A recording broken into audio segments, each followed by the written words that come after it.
Bienvenidos a esta clase en donde vamos a aprender el manejo de errores siempre utilizando Entity Framework, específicamente de LINQ. Pues tengo una pequeña interfaz en donde vamos a dar de alta a un cliente. Tengo mi botoncito guardar. Bueno, todos los textbox ya están renombrados, ya no me tengo que preocupar con textbox 1, 2, sino que ya tiene sus respectivos nombres, al igual que fecha de nacimiento. Aquí tengo el botón que dice botón guardar. Tengo una base de datos, les muestro la base de datos, pues en donde tengo pues prácticamente un punto de venta, pero acá voy a trabajar directamente con la tabla cliente. Ya tengo mi cadena de conexión pues armada, más o menos armada, y acá pues me sirvió este explorador de servidores para poder haber creado mi clase de LINQ, donde solamente estoy trabajando con la tabla cliente. Muy bien, recordemos que teniendo ya mi clase de LINQ, pues solamente debo de empezar a utilizarla. Así que vamos a entrar a la progra. Recordemos que vamos a entrar a una carpeta. Bueno, esto se me olvidó explicárselos. Acá tengo una carpeta en la cual acá está metida la clase del LINQ. Recuérdense que está la carpeta BD. Si le colocamos punto, vamos a buscar siempre la clase que dice BD LINQ Data Context. Le vamos a colocar mi LINQ igual a new BD Data Context. Ahí lo vamos a dejar. Ahí ya tenemos prácticamente este objeto en donde vamos a trabajar con todos los métodos, propiedades de la tabla cliente, que es la única que tengo en mi clase acá. Aquí solamente tengo mi clase cliente, digo mi tabla cliente. Bueno, les explicaba que para poder guardar un nuevo registro en SQL utilizando LINQ, necesitamos crear un objeto de la clase de la tabla. Es decir, como yo tengo acá en mi base de LINQ, tengo la tabla. Aquí esto pues sigue siendo la tabla, pero ya al momento de pasarlo como objeto, nosotros debemos de crear, de instanciar un objeto con ese mismo nombre de la clase. Entonces, esa clase, ¿dónde la encuentro? Recuérdense que tenemos que buscar en dónde está ese archivo, que prácticamente la clase de LINQ. Acá le coloco BD y se dan cuenta, aparece la clase cliente. Acá no aparece como una tabla, sino que aparece ya como una clase. Así que voy a hacer referencia a esto, le digo cliente, por ejemplo le coloco un nombre que se va a llamar nuevo cliente, igual a new BD cliente. Esta es una forma de instanciar el objeto. Solo tengo la necesidad, digamos, de colocarle que nuevo cliente punto need, ¿verdad? Porque esas ya aparecen como propiedades. Va a ser igual al textbox need punto text. Nuevo cliente punto nombre del cliente va a ser igual al textbox nombre punto text. Nuevo cliente punto apellido del cliente va a ser igual al textbox apellido punto text. Ya vamos por el apellido. Ahora la dirección va a ser nuevo cliente punto dirección del cliente va a ser igual al textbox dirección punto text. Y por último le vamos a decir que nuevo cliente punto fecha de nacimiento del cliente va a ser igual al datetime picker fecha de nacimiento punto value, por ejemplo. Y ahí ya tenemos creado el objeto. Ojo, solamente tenemos el objeto, todavía no lo hemos enviado a la base de datos para que pueda insertarse. Así que solamente tengo un objeto de la clase cliente. Esta clase, ¿dónde la hicimos? Pues la hicimos acá en esta clase de LINQ, aquí precisamente arrastramos clientes. Si en algún momento yo quiero trabajar con productos, pues arrastro la tabla de productos y automáticamente me crea la clase de productos. Entonces, acá nuevamente esta solo es la creación del objeto. Esta sería una forma de hacerlo. Si alguien está acostumbrado y le gusta más hacerlo de la siguiente manera, v de cliente, le vamos a colocar solo como abreviatura nuevo cliente igual a new, v de cliente, y en lugar de abrir y cerrar paréntesis, de una vez abrimos el espacio para poder enviarle los parámetros sin necesidad de estar colocando nuevo cliente, sino directamente. Explico esto. Acá le vamos a colocar nuevo cliente, va a ser igual, y otra vez, o sea, para hacerles una idea, pues aquí simplemente tendríamos que nombrar a los objetos need, coma, nombre del cliente va a ser igual al textbox nombre, punto text, coma, el apellido del cliente va a ser igual al textbox apellido, punto text, coma, y así sucesivamente. Aquí pues no estoy haciendo referencia, sino que de una vez abro el espacio para poderle asignar valores a las propiedades que en este momento me está presentando la tabla cliente o la clase cliente. Entonces aquí vamos a tener el textbox dirección punto text, y luego tengo ya need nombre apellido, dirección, y por último la fecha del nacimiento. Fecha de nacimiento sería DateTime Picker, la misma historia,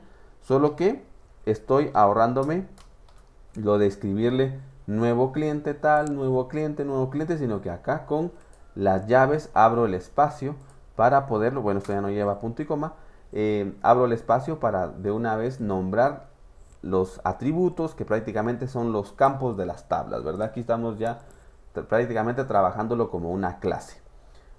Esto solo es la creación del objeto, no estamos enviando nada todavía a la base de datos, solamente es la creación del objeto.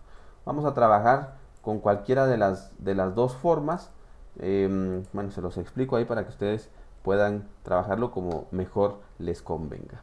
Bueno, ahora lo vamos a enviar ese objeto a la tabla.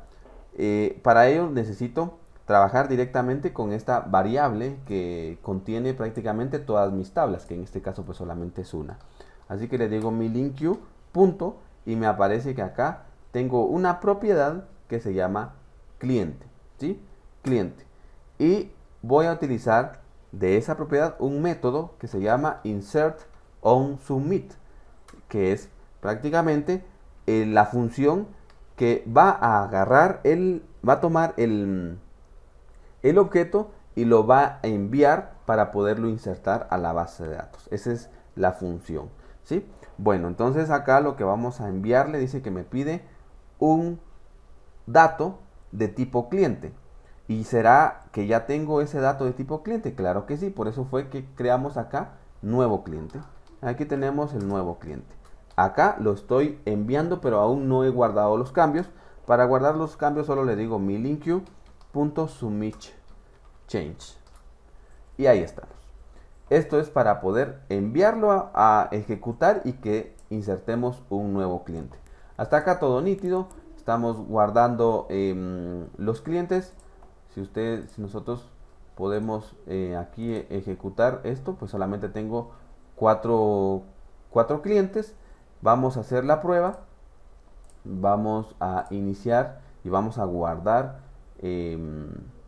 un número, un nuevo cliente. Entonces vamos a suponer que el 128 no existe. El nombre va a ser Julia García. Dirección va a ser Mazatenango. Y la fecha de nacimiento pues va a ser que es el 8 del 7, pero de 1995, por ejemplo.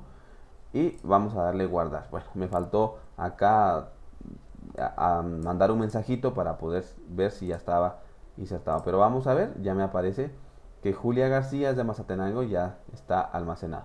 Aquí me hace falta un campo muy importante que es si está activo o no. No lo tengo en el formulario porque, bueno, acá les iba a decir que de una vez lo mandamos. Ya le digo nuevo cliente.estado del cliente va a ser igual a true. ¿verdad? Para que de una vez me lo llene.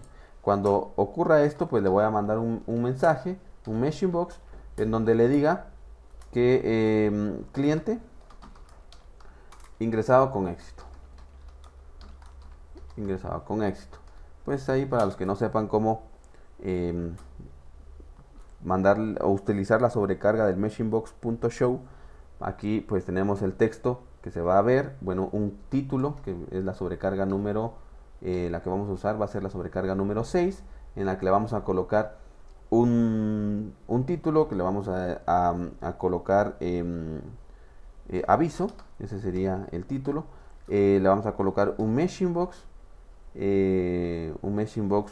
button.ok, y por último un meshingbox icon.information. Eso es lo que vamos a utilizar, y pues ya me tiraría cliente ingresado con éxito. Vean que por favor, bueno, ahorita lo que vamos a ver es manejar los errores. Si yo trato de ingresar otra vez el 123 que ya existe, 123, le coloco el nombre que pues no sé, por alguna casualidad no es Marvin, sino es tal vez Federico Santizo. Entonces, y la dirección le vamos a decir que es Shela, por ejemplo, que nació el 5 de junio del 2000. Ok, le damos guardar. No me tira ningún mensaje porque solamente estoy suponiendo que todo va a salir bien, que todo va a estar bien con mi programa, que no va a haber alguien que ingrese un NID, y no estoy manejando los errores. No estoy diciendo, fíjate que probablemente va a existir un error, y eso lo debemos de prever desde cualquier acción que nosotros hagamos, ya sea insertar, actualizar o eliminar. Debemos de prever que en algún momento puede ocurrir algo en el camino. Así que para manejar errores vamos a utilizar ahorita por el tree catch. Tree es la parte buena, en la que me dice, mira, yo voy a estar ejecutándome siempre y cuando no exista ningún error. Pero si existe un error, tengo un hermano gemelo que es el que se encarga de cachar el error, de obtener el error, y es ahí donde vos tenés que mandar un mensajito y decirle que ocurrió un error o que no se pudo almacenar. Y eso es lo que vamos a hacer ahorita. Vamos a mandar el error meshingbox, no mandar el error, sino mandar un mensajito donde diga ocurrió un error, solamente ocurrió un error, título error, y luego un meshingbox.ok. Aquí pues no hay ningún problema con el botón que aparezca, pero le vamos a mandar un meshingbox.icon de error. Muy bien, acá no hay ningún problema porque solamente es una tabla. Pero ¿qué pasa si yo estuviera manipulando dos o más tablas? Probablemente en la tabla de cliente no ocurrió ningún error, insertó el registro y actualizó en la base de datos. Pero cuando quise crear, por ejemplo, esto ocurre mucho cuando hacemos una venta que afecta a más de dos tablas. Afecta el encabezado de venta, el detalle de venta, el stock en el producto, y probablemente si queremos llevar el control de cuánto vendió el empleado, pues también debemos de actualizar el monto de la cantidad vendida del empleado. Entonces tendríamos que actualizar 4 tablas o afectar 4 tablas. Entonces probablemente en una tabla sí se ejecutó correctamente y en otra tabla pues no. Para eso vamos a utilizar transacciones. Ahorita pues vamos a trabajar, esto pues es una versión 1.0 de cómo manejar errores. Pues esto es simplemente para que no me saque de la aplicación. Simplemente acá si le coloco el 1, 2, 3, cualquier nombre, cualquier apellido, cualquier dirección y la fecha, y le doy guardar, detecta que hubo un error, ¿no? O sea, no sabe ni qué ocurrió, pero detectó que hubo un error al momento de querer insertar. Así que podemos hacer nosotros aún así más específico nuestro manejo de errores, y verificar antes de que intente almacenar el NID. Bueno, verificar por medio de una consulta, pues lo vamos a, si acá lo vamos a hacer de una vez. Vean cómo vamos a hacer una consulta. Incluso puede ser antes del tree catch, porque el tree catch pues ya con esta validación, ya que ocurra otra cosa en el camino, pues va a ser un poco difícil, pero igual lo podemos hacer. Aquí vamos a hacer nuestra consulta para verificar el need repetido. Le vamos a colocar la consulta, le vamos a colocar need repetido, por ejemplo. Y acá vamos a hacer nuestra consulta, le decimos que va a ser para la tabla cliente, en donde pues va a ser en mi link queue punto cliente. Aquí tengo mi tabla cliente y hago la consulta, le digo, mira, de repente el need del cliente, si es igual a lo que tiene el textbox need. Si esto ocurre, si es igual a lo que tiene el textbox need, vean qué condición voy a hacer. Solo voy a seleccionar el cliente, no voy a hacer un alias con los campos, ¿verdad? Con los nombres de las columnas. No, simplemente estoy diciendo por si en algún momento me regresa algún registro en donde el need del cliente sea igual a lo que yo estoy ingresando en el textbox need. ¿Y cómo le hago? Bueno, le digo, mira, si el need repetido punto count, tengo esa, no es una propiedad, porque tampoco no es una propiedad, simplemente es una función acá que me regresa, el punto count me regresa cuántos registros vienen en esta consulta del need repetido.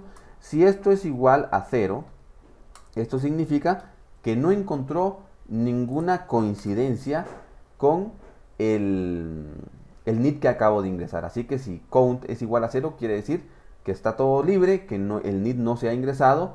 Pero de lo contrario le puedo mandar pues un mensaje más específico, no de error, sino que simplemente un mensaje de cuidado, ¿verdad? Un machineBox.show, le digo el need ya está ingresado.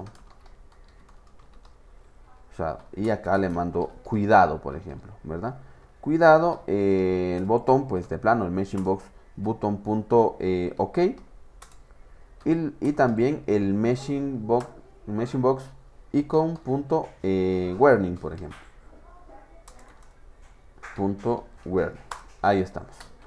Muy bien. Entonces, acá en esta parte el need ya está ingresado. Me lo mostraría pues sin necesidad que entre al tree catch. Pero si en algún momento en la base de datos ocurre probablemente la fecha tiene el formato incorrecto o no hay una conexión entre la aplicación y el servidor, entonces me daría ese error. Así que veamos.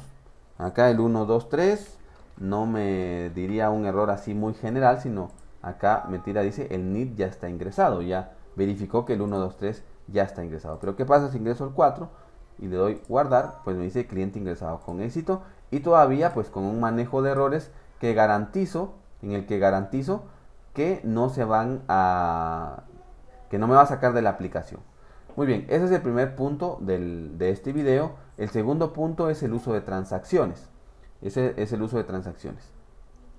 Para el uso de transacciones vamos a trabajarlas directamente desde la aplicación. Y para eso vamos a utilizar una librería que se llama Using System, o sea, la librería se llama Transaction. Le debemos de hacer la referencia. Acá le decimos Using System.Transaction, pero no aparece, o sea, no aparece la librería. Entonces, si no aparece, debemos de ir a nuestro explorador de soluciones, irnos a referencias, y acá en referencias le vamos a dar que vamos a agregar una nueva referencia, ¿sí? Agregar referencia. Y bueno, aquí no me aparece. Vamos a buscar alguna otra. Vamos a buscar Transaction.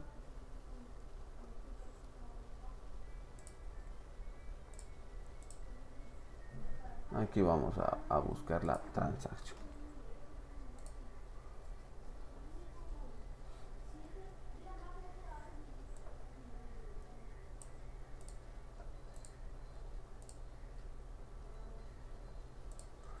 Ahí estamos. Entonces no se les olvide seleccionar acá los resultados en Framework, porque si no, pues no nos aparecería. Vamos a ver acá en Framework, vamos a decirle que vamos a buscar la transaction. Y ven que aquí está la system.transaction. Aquí le damos clic, la agregamos y le damos a aceptar. Y tenemos que verificar que se vea en esta parte. Aquí aparece la system.transaction. Bueno, ya teniendo esto, pues le hacemos la referencia, ¿verdad? Aquí le decimos using system.transaction. Punto, pues no, ¿verdad? Solo transaction nada más. Esta librería pues es la encargada de verificar que cuando ocurra un error y estoy afectando a una o dos tablas, pudo haberse ingresado correctamente el registro en la primera tabla, pero en la segunda tabla ocurrió un error. Y es una acción conjunta en la que no puede guardarse solo el registro en una tabla y el resto que no afecte, porque se ve mal. O sea, aparte que crea una inconsistencia en los datos, pues en la base de datos, perdemos la integridad en los datos también, porque decimos, bueno, vamos a hacer una búsqueda en nuestra tabla, vamos a decir, ¿y este registro a qué pertenece? Si en dado caso el registro, hablando un poquito del encabezado y el detalle de una venta, en el encabezado se guardó perfectamente bien, pero en el detalle ocurrió un error. Entonces, al momento de hacer una consulta en el encabezado, vamos a decir que el encabezado no tiene ningún producto vendido, no tiene ningún detalle asignado a ese encabezado.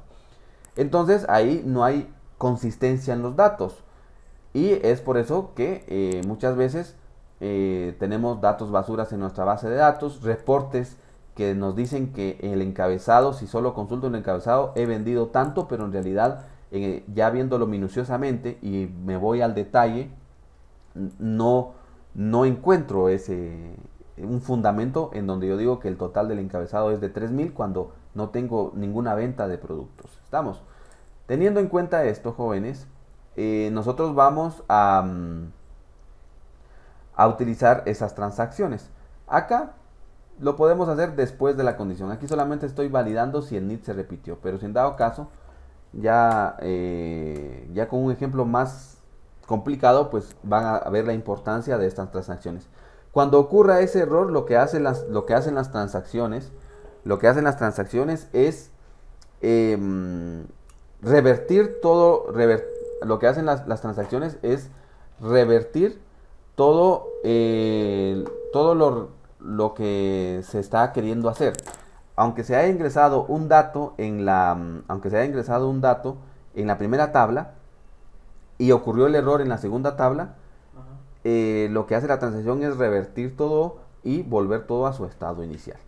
Para eso vamos a tener que utilizar using, y acá vamos a colocar la palabra transaction scope, que no se les olvide. Esa es una clase, esta es una clase transaction scope. Le vamos a colocar pues transa, es el nombre de la variable, si ustedes le colocan transacción o TS, como ustedes quieran. Igual a new transaction scope. Ahí estamos. Esta transaction scope lo que sí va a ocupar por defecto es un try catch.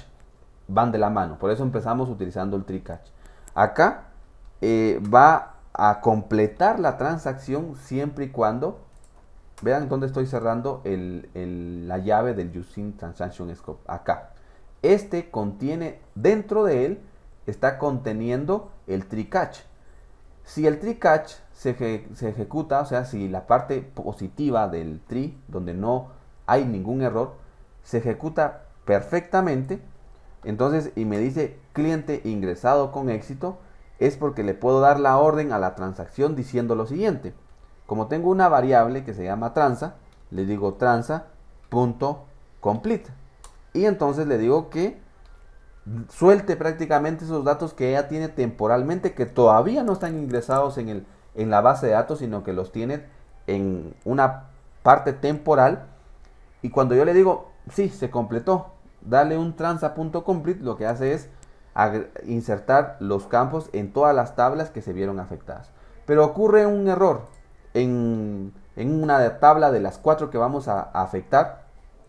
Entonces lo va a cachar la parte del catch, ¿verdad? Lo va a obtener. Y para eso, para revertir, pues simplemente le digo transa.dispose. Así. Entonces ahí lo que hace es como que no hubiera ocurrido nada. Otro caso similar es que, o que se da mucho, por ejemplo, si lo vemos en los bancos, está haciendo la transacción y precisamente cuando va a la mitad de la transacción se va la energía eléctrica, por ejemplo. Entonces, lo que hace la transacción es revertir todo porque no completó, o sea, no se hizo la transacción completamente y no pudo completar el ingreso en todas las tablas. Es por eso que se utiliza complete para cuando no ocurre ningún error y dispose para cuando ocurre en cualquiera de las tablas, en este caso pues solamente es una, en cualquiera de las tablas está ocurriendo un error. Y vean acá, vamos a tener, bueno, aquí no se va a notar tanto la diferencia entre esta parte, porque el tree catch es el encargado, ¿verdad? Pero si le doy guardar, me dice el NID ya está ingresado. Si le agrego un dígito más, le doy guardar, me dice cliente ingresado con éxito. Pero esto de las transacciones es importante que lo trabajemos cuando necesitamos almacenar datos en los cuales queremos garantizar que los datos se almacenaron toditos, todos a la base de datos. Si se almacenan, si se almacena la mitad sin utilizar transacciones, no lo podría saber. Las transacciones me garantizan que no ocurra ningún error y si en dado caso ocurre, entonces lo que hacemos es revertir revertir toda la operación. Eso es lo que tenemos en esta parte, jóvenes.